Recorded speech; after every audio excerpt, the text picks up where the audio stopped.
My brothers in Islam, we need to understand that the greatest purpose in life is to worship Allah subhanahu wa ta'ala. That's the greatest purpose in life.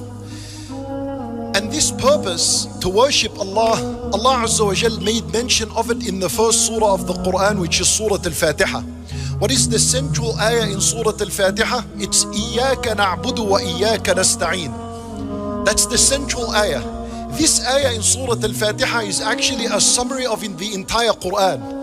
As a matter of fact, it's a summary of the entire life of one person. إِيَّاكَ نَعْبُدُ. We have been commanded by Allah that we declare on our tongue and in our heart that you alone we worship. Worship, that's the purpose. How do we worship?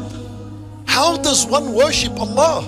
What's the tool? What's the means to worship Allah? That no, worship of Allah requires dedication. It requires commitment. It cannot be affected by laziness.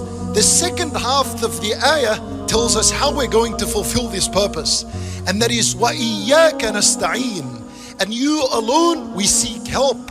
Even the purpose of life is to worship Allah. Na'bud. How are we going to worship Him? What's the means of worshiping Him?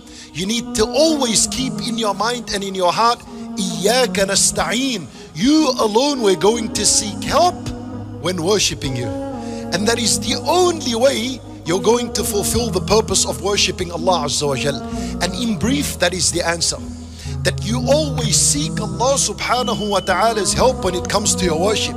And this is why from the dua of Rasulullah sallallahu alayhi wa sallam, which he taught to Mu'adh ibn Jabal radiyallahu anhu, he said to him, Ya Mu'adh, inni uhibbuka fillah. Nabi sallallahu alayhi wa sallam is teaching Mu'adh something. Listen to what he teaches him.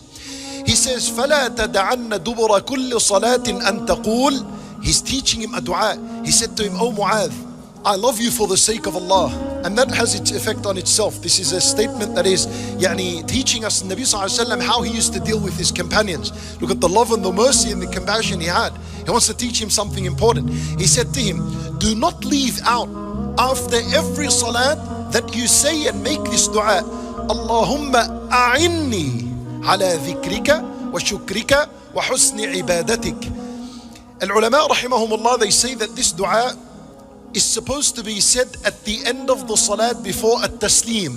Before you make as-salam and you exit the salat, make the last dua you say, Allahumma a'inni ala dhikrik. Oh Allah, give me the power and the strength and the ability to remember you. Give me the ability, because on my own I cannot do it. If I was to rely on my own ability, I would fail because I'm lazy.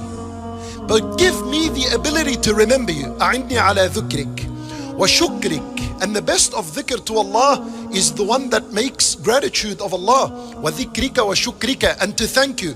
And the best of gratitude shown to Allah, وحسن عبادتك. The excellent worship of Allah subhanahu wa ta'ala, to master and perfect your worship. So you're asking Allah Azza wa Jal in this dua to give you the strength and the ability to remember Him, to be grateful to Him. And these two should lead to husni ibadatik, to perfect the worship for Allah Azza wa Jal. This is a dua you're supposed to say after every salat.